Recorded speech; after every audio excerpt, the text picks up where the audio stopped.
Hello guys, in this video, I'm going to show you how to use the OBS Virtual Camera with SplitCam.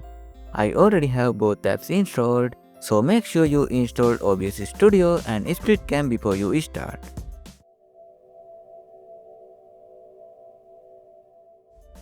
First, open OBS Studio and start the virtual camera.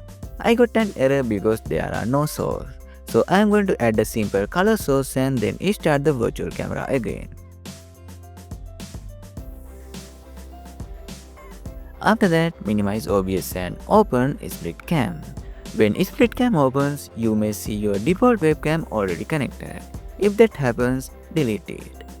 Then click the three dots, choose to add the webcam and you will see all available cameras listed. In my case, I have Droid Cam, streaming webcam and OBS Virtual Camera. So select OBS Virtual Camera and add it as your device. Now the OBS Virtual Camera is successfully connected to SplitCam. So try it and see how it works for you. Don't forget to like and subscribe for more videos. Thanks for watching.